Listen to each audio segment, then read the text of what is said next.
नमस्कार दोस्तों, स्वागत है आपका मेरे नए वीडियो में। इस वीडियो में बात करेंगे कि नोएडा वर्कर्स प्रोटेस्ट का क्या असर रहा और केंद्र सरकार इस पर क्या विचार कर रही है। क्या वो न्यूनतम वेज बढ़ाएगी या नहीं। देश के मजदूरों की इनकम बढ़ाने को लेकर केंद्र सरकार बड़ा फैसला ले सकती है।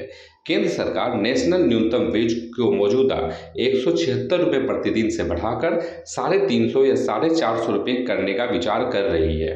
ये कदम हाल में नोएडा में मजदूरों के प्रदर्शन और कई राज्यों में न्यूनतम वेज बढ़ाने के कारण लिया जा रहा है।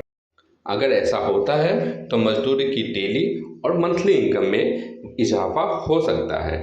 कई जगह देश में प्रोटेस्ट चल रहे हैं, इसलिए केंद्र सरकार इस पर विचार कर सकती है। सूत्रों के अनुसार लेबर मिनिस्ट्री नया सैलरी स्ट्रक्चर तैयार कर रहा है, जिसमें अनस्किल्ड, सेमी स्किल्ड और स्किल्ड सभी तरीके के मजदूर शामिल होंगे।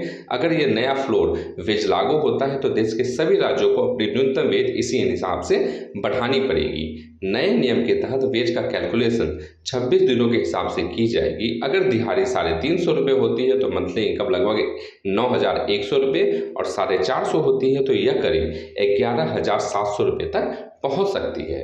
पिछली बार राष्ट्रीय फ्लोर वेज 2017 में 176 रुपये पे तय की गई थी। इसके बाद महंगाई लगातार बढ़ रही है, लेकिन वेज में उतनी तेजी से इजाफा नहीं हुआ। इकोनॉमिक सर्वे 2024-25 के अनुसार कर्मचारियों का मुनाफा स्थिर बना हुआ है, लेकिन कर्मचारियों की सैलरी उतनी तेजी से नहीं बढ़ रही है।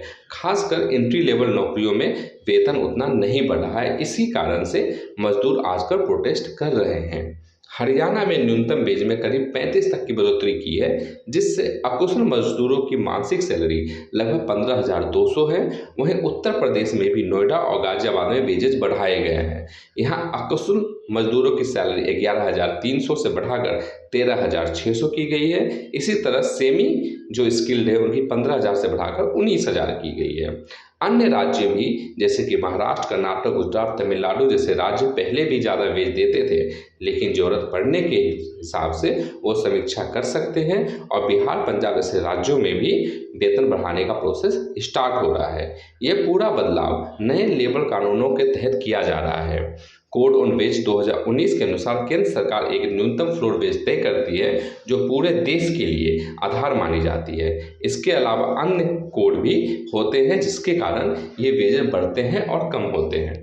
तो ये कहा जा सकता है कि जो नोएडा में मजदूरों का प्रोटेस्ट चल रहा है, इस पर सरकार का ध्यान है और वो इस हिसाब से अपनी नीतियाँ चेंज कर सकती है, जिससे आने वाले समय में मजदूरों को काफ़ी फायदा हो। इससे जुड़ी हुई कोई भी खबर आएगी तो मैं आपको जरूर बताऊंगा। तो चैनल के साथ जुड़े रहें, लाइक करें और शेयर करें वीडियो को। Thank you.